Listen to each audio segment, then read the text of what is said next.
Good morning to all. Today we are going to continue on our previous topic, which was geometry. So let's start.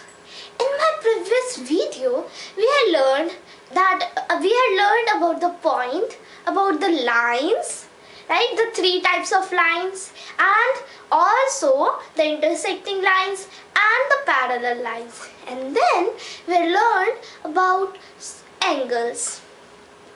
Now let's continue on that. Firstly, I want you to revise that whole which we had learned. So in my previous video, we had learned firstly the point. The point is useful, right? Not the point. Yes, it is useful. Why is that? Can you give any example of that? Where we use points or dots? Do you know a design known as, in the fashion design, which is known as the polka dot design? And do you also know that the Miss America in the year 1926 wore this polka dot designed dress? And after that, I think you know the Minnie Mouse, the famous cartoon character of the Disney. Yes, so that was comed in the year of 1928. And you know the Minnie Mouse dress? That dress also has polka dot design.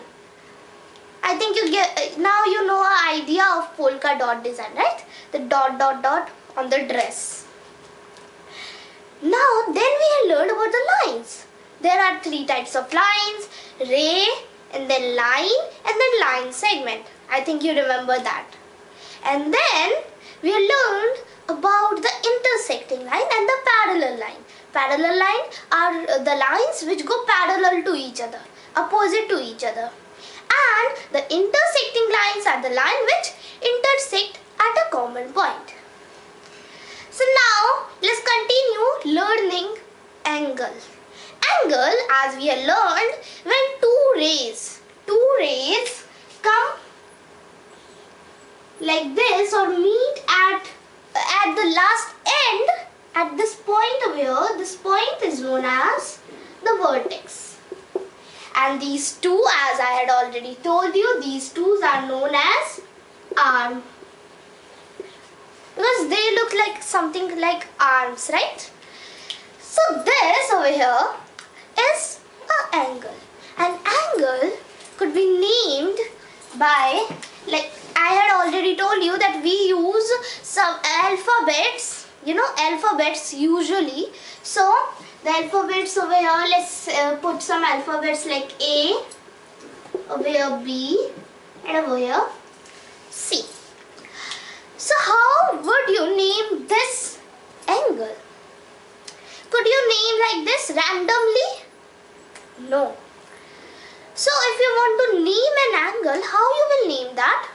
Let's see. So for naming an angle, firstly you can see in this angle that this B is at the center of the C and A.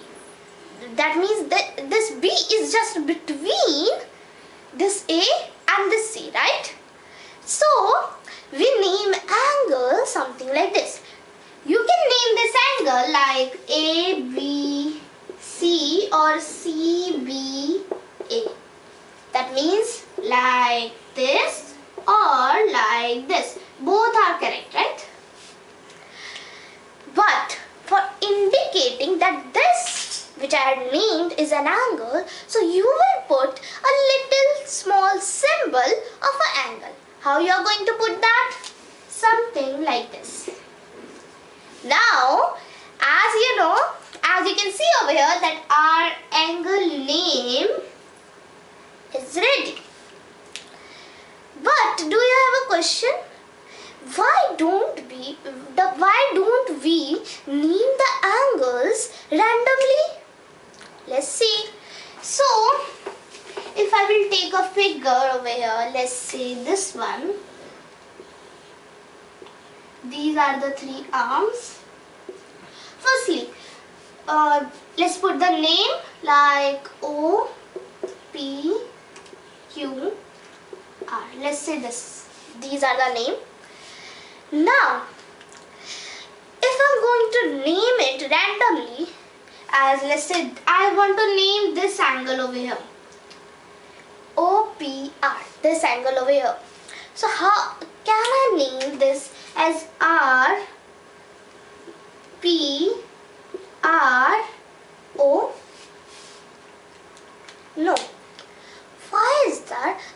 Because this, as you know, if I'm going to draw this, if I have no figure and someone gave me just a name of an angle, something like this, angle PRO. So how I will understand that? I will understand like P will be this one, like something I have this angle and I have to name this out. So I will understand, or you will understand, that this P, okay, this P will be the first point, let's name that. Then R will be the second point, which is the between P and O. And O will be the third point. So something like this will happen. This angle and this angle is very different, right? Different to each other. That's why we need the name of an angle should be correct. The vertex should be at the center. How you will name the angle? Let me show you. So there will be three alphabets usually. Let's say over here OPR, OPR. So this O and this PR is arm, right? And this P is vertex. So that's how you are going to name an angle. Arm, vertex, arm. Like that. Like something like which we draw, right? Two arms and then at the between of them the vertex. So I think this angles is clear to you. Now let's solve some questions about that, right? So let's take this figure only. And if I will ask you that how many angles are there in this figure? Let's see that. So first angle which I can see is this one, which is OPR, right? Then the second angle which I can see is RPQ. Angle RPQ. I think this one is clear to you. Then another angle which we can see is OPQ. OPQ. Now could you spot some more angles in this? Let's see. So I had named this one. I had named this one. Let's draw this over here.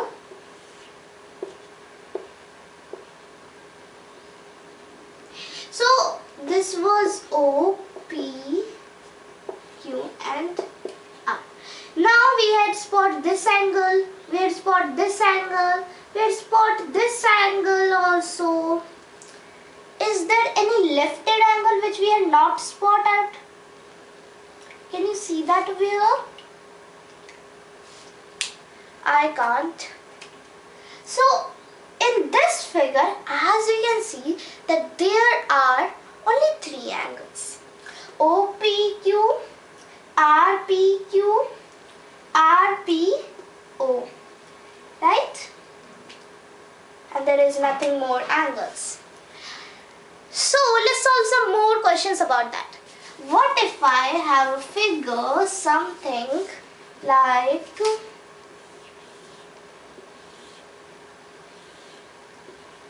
this? So I had only add one ray to my previous figure. It looks something like that only, right? So let's name this A, B, C, D, E. Now let's see how many angles are there. see over here. So first, the simple angle, the small ones, as you can see, ABE, then EBD, then DBC,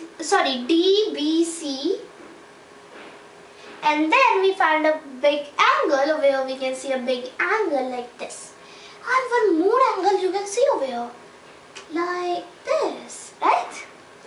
This E, B and C will be also an angle, and something like this will also be an angle, right? Are we just completed or not? Let's check it out. So this is there, the whole is there also, these two and these two. I think now there are no more angles. How many angles we had spawned? Let's see. 1, 2, 3, 4, 5, 6. 6 angles. 6 angles are there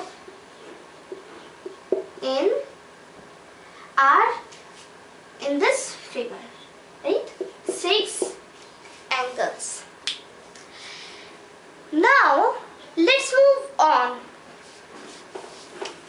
Now we have learned about the lines, right? Straight lines, because do you know one more thing about this line? Let's see. So if I will have 2 points like this one, let's name this as X point and this one as Y point. Now I want to go from this Y point. I am over here at this Y point and I have to go to this X point. Which path I should choose? Let's see. So if I'm going to do like this, it will be a little longer for me, right? But what if I go like this? What if I go in a straight line like this? Or as you can see over here that this straight line is the shortest path, right? And this over here is a longer path than this as comparison to this one. Let's see some more paths. So if I'm going to do like this, that over here, or if I'm going to go like this, it will be a longer path. So who is the shortest path? This one. Shortest path, right? It is the shortest path. Is this one or is this a shorter? No, of course this one is the shorter. So can we say that a line segment, what is this? This is a line segment, right? Segment. So can we say that a line segment is just the shortest path between the 2 points? Right. Now, as you can see over here that I have drawn some lines which are not straight, right? Like this one and like this one over here. I think you know the name for these two. These are known as the curve. These are known as the curve. But do you know that there are also 2 types of curve? Let's see, they have a simple name, not complicated. Let's see that. So, if I'm going to draw 2 curves, something like this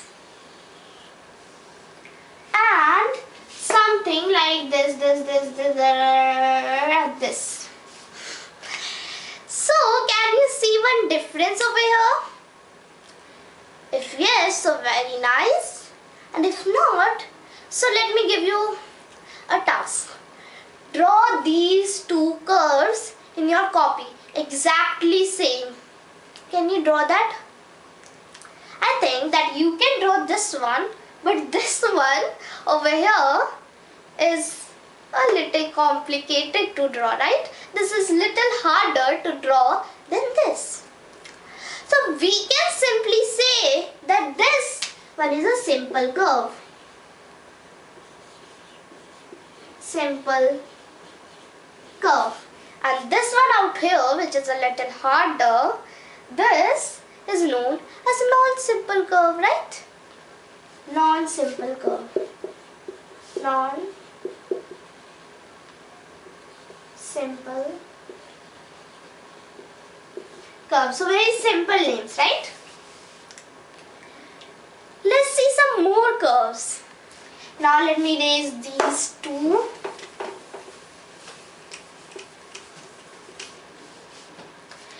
Now let's draw some more curves, something like this and something like this.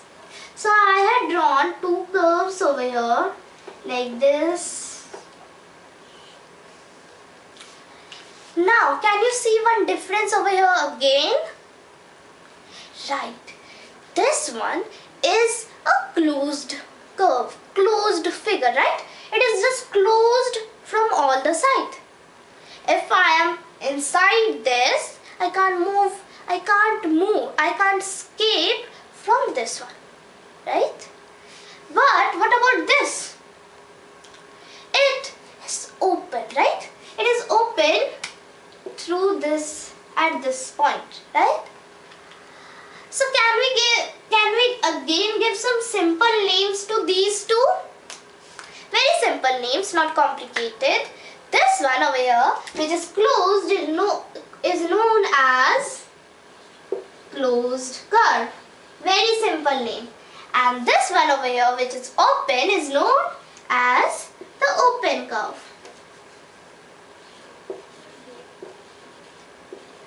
Open curve.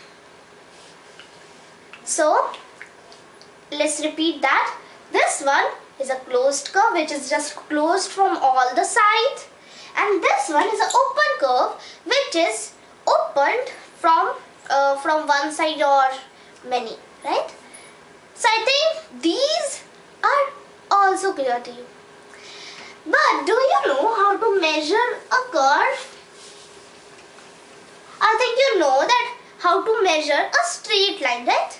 If I want to measure a straight line like this, I will use a scale.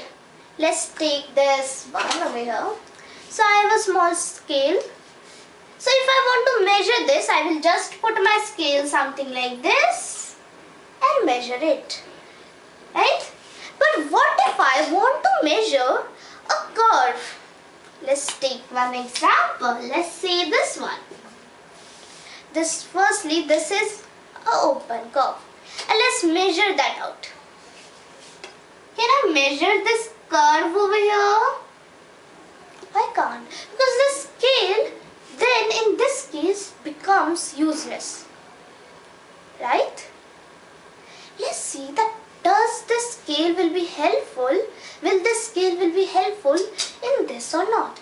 For measuring this. So there is one way for measuring a curve. That is very simple way. For that way, you will need a thread and a scale. I think you guessed out by these materials. You will take a thread, wrap it around the curve. Like if I will have a thread, then I can just move it like this and take this and this straighten out. And then that becomes a straight line, and then I can use my scale to measure that. Very simple, right?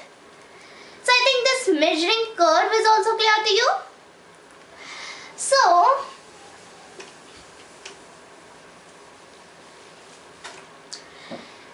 could you notice one pattern over here till now?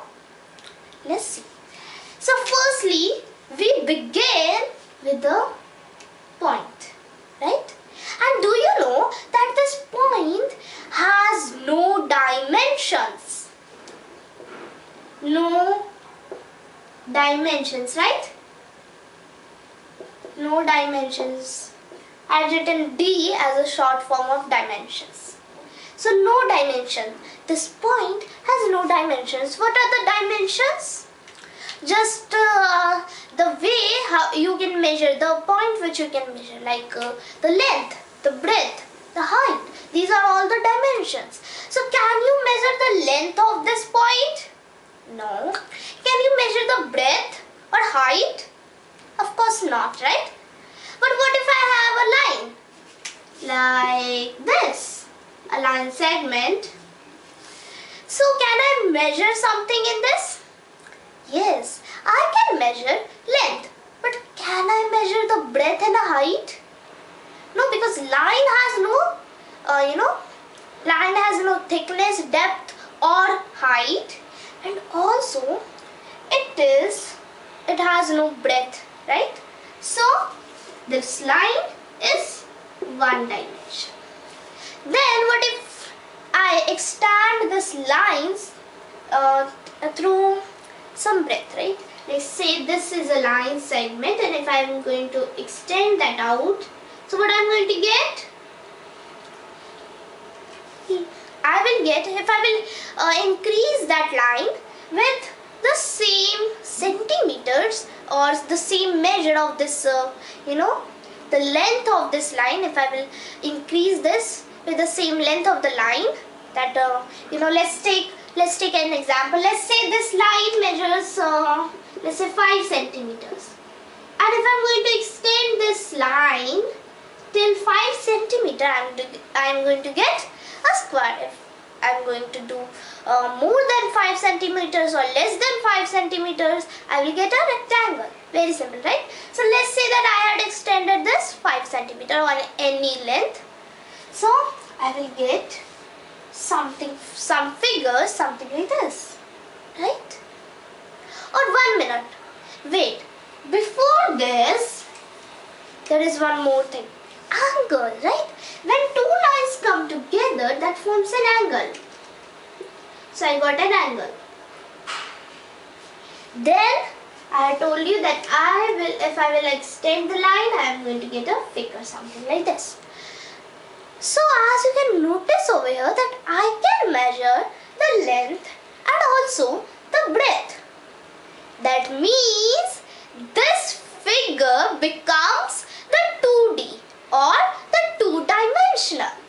So I can say that this is 2-dimensional. And all the shapes which we have learned, the circle, triangle, squares, rectangle, pentagon, hexagon, octagon, all of these are just the 2D or 2-dimensional.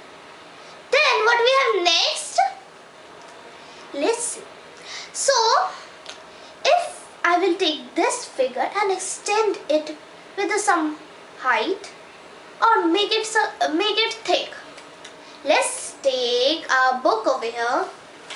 Let's say this book. So is it a 2-dimensional? Okay, it is not 0-dimensional, it is not 1, it is not 2-dimensional, it is 3-dimensional, right? Why is that? What I can measure in this book? So if you had gone for buying a notebook for your school, so what things you will tell to the shopkeeper? What are the things you will tell to the shopkeeper? Firstly, you are going to tell the size of the book, in which you are going to tell the length and the breadth, the length and the breadth of the book. Then next, what you are going to tell? You are going to tell how many pages does I need. Let's say I want to form a very thin notebook, so I will need only 20 or 10 pages.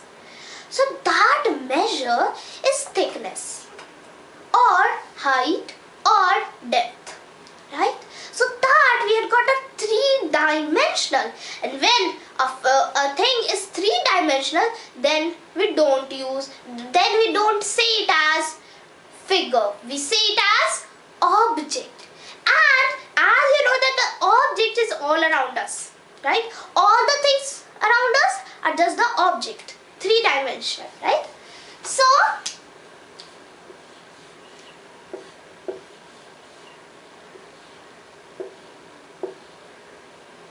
like this. So I had got 3D or 3-dimensional. So for now, let's stop over here. Let's end over here. And if you want any improvement in me, so you can just comment it in the comment box. Thank you and have a cheerful